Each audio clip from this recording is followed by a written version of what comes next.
یہ ہمیں یاد دلاتا ہے۔ تو یہ آخری مہینہ ذی الحجہ کا مہینہ ہے۔ جس طرح رمضان المبارک تمام مہینوں میں سے افضل مہینہ ہے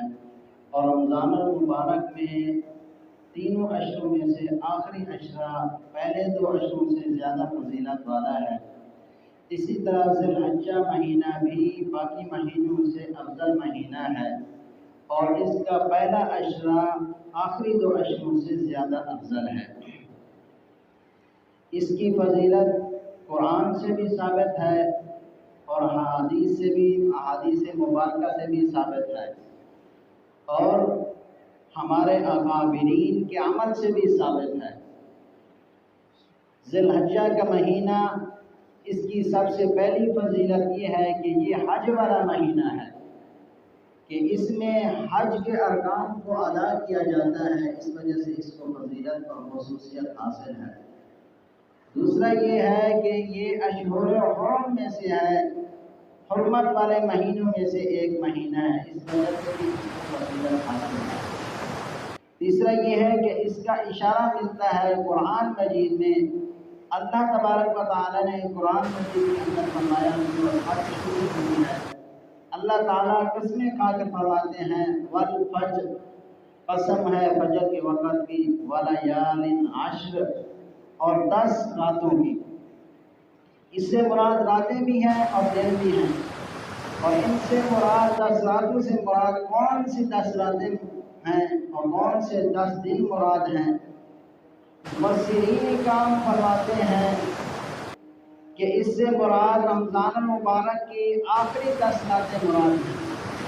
بعض فرماتے ہیں کہ نہیں، اس سے مراد ذی الحجہ کے 10 دن مراد ہیں۔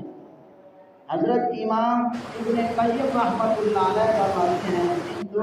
دونوں باتوں میں کوئی تضاد نہیں ہے، کوئی اختلاف نہیں ہے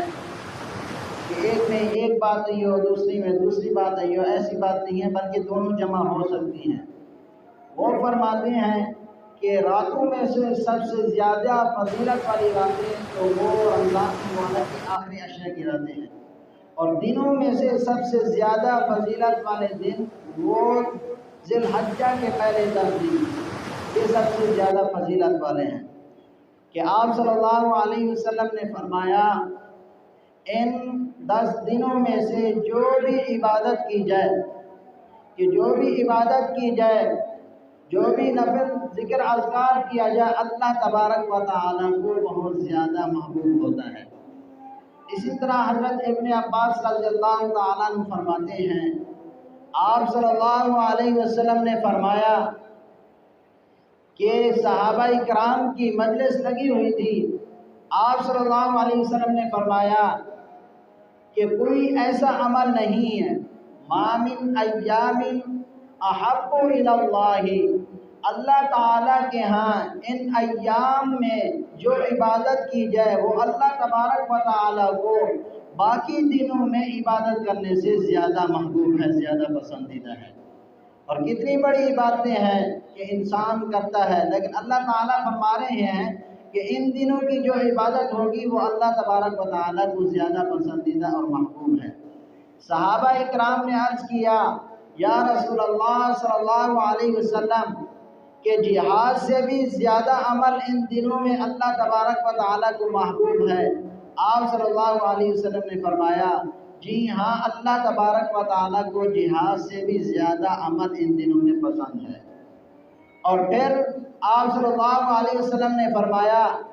ہاں یہ اور بات ہے کہ ایک شخص اللہ کے راستے میں جہاد کے لیے نکلا، اپنی جان اور مال دونوں کا نذرانہ پیش کر دیا، کچھ بھی واپس نہیں لایا، یعنی خود بھی شہید ہو گیا، اپنا مال بھی قربان کر دیا، اس کی فضیلت تو زیادہ ہے۔ باقی جو غازی بن کے واپس آیا یا اپنا صرف مال خرچ کر کے آیا، اپنی جان قربان نہیں کی، جہاد کی فضیلت بہت زیادہ، چاہے شہید ہو یا نہ ہو، غازی بن کر آئے، چاہے وہ جنگ لڑے نہ لڑے، لیکن وہاں پہنچنا بھی بہت بڑی بات ہوتی ہے۔ آپ صلی اللہ علیہ وسلم نے ایک مجاہد کے بارے میں فرمایا کہ اس کے گھوڑے کے کھروں کے اور ناک میں جو مٹی چلی جاتی ہے اللہ تبارک و تعالیٰ اس کا بھی وزن کرتے ہیں، اس کا بھی ثواب عطا فرماتے ہیں۔ تو یہ جہاد کی فضیلت ہے۔ لیکن آپ صلی اللہ علیہ وسلم فرما رہے ہیں کہ ان دنوں میں عبادت کرنا یہ جہاد سے بھی زیادہ افضل ہے، جہاد سے بھی اللہ تعالیٰ کو زیادہ محبوب ہے۔ اسی طرح آپ صلی اللہ علیہ وسلم نے فرمایا، حضرت ابو ہریرہ، حضرت عائشہ رضی اللہ تعالیٰ عنہ فرماتی ہیں کہ آپ صلی اللہ علیہ وسلم نے فرمایا ان دنوں کا روزہ رکھنا یہ ایسے ہے کہ اللہ تبارک و تعالیٰ پچھلے سال کے سارے گناہ معاف فرما دیتے ہیں۔ کہ ایک دن کا روزہ نفلی روزہ ہے کہ جو شخص رکھے گا اللہ تبارک و تعالیٰ اس کے سارے پچھلے گناہ، ایک سال کے پچھلے گناہ معاف فرما دیں گے۔ اسی طرح ایک اور روایت میں ہے کہ جس نے عرفہ کے دن کا روزہ رکھا، 9 ذی الحجہ کا روزہ رکھا، جس دن حج ادا ہوتا ہے، کہ جو سب سے بڑا رکن ہے حج کا، عرفہ کے دن عرفات میں ٹھہرنا، کہ یہ سب سے بڑا رکن ہے کہ اس دن جو روزہ رکھے گا، چاہے وہ حج کرنے کی صورت میں ہو یا حج کے علاوہ میں ہو یا کہیں بھی ہو، اگر وہ اس 9 ذی الحجہ کا روزہ رکھتا ہے، اللہ تعالیٰ سے مجھے امید ہے اللہ تبارک و تعالیٰ اس کے پچھلے سال کے بھی گناہ معاف فرماتے ہیں اور ایک اگلے سال کے بھی گناہ معاف فرماتے ہیں۔ تو یہ 9 ذی الحجہ کے دن کے روزے رکھنے کی فضیلت ہے۔ اور اسی طرح آپ صلی اللہ علیہ وسلم نے فرمایا کہ ان دنوں میں اللہ تعالیٰ کا ذکر کثرت سے کیا کرو۔ اللہ تعالیٰ کا ذکر کیا ہے؟ اللہ تعالیٰ کو یاد کرنا، کہ تسبیح اور تحلیل اور تحمید کرنا، کہ اللہ تعالیٰ کی بزرگی بیان کرنا، لا الہ الا اللہ کا ورد کرنا، سبحان اللہ کی تسبیح پڑھنا، الحمدللہ اللہ تعالیٰ کی تحمید بیان کرنا، یہ سارے کلمات جو ہیں اللہ تعالیٰ کی بزرگی پر دلالت کرتے ہیں۔ ایسے کلمات کرنا ان دنوں میں سب سے زیادہ فضیلت والی بات ہے۔ اور اسی طرح آپ صلی اللہ علیہ وسلم نے فرمایا کہ دن کا روزہ رکھنا پچھلے ایک سال کے گناہ معاف ہوتے ہیں، اور رات کا قیام کرنا جو ہے اللہ تبارک و تعالیٰ ہر رات کے عبادت کرنے کی وجہ سے کہ لیلۃ القدر کا ثواب عطا فرماتے ہیں۔ جس طرح لیلۃ القدر کے اندر کوئی نوافل وغیرہ نیک اعمال کرتا ہے، قرآن پڑھتا ہے، تہجد وغیرہ پڑھتا ہے، ذکر اذکار کرتا ہے، رات کو قیام کرتا ہے، اگر ان 10 دنوں 10 راتوں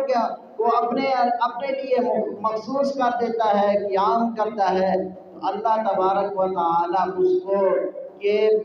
شب قدر کا ثواب عطا فرماتے ہیں۔ تو یہ کتنی بڑی فضیلت کی بات ہے۔ تو ہمیں چاہیے کہ ہم ان دنوں کو کہ اپنے لیے مخصوص کرنے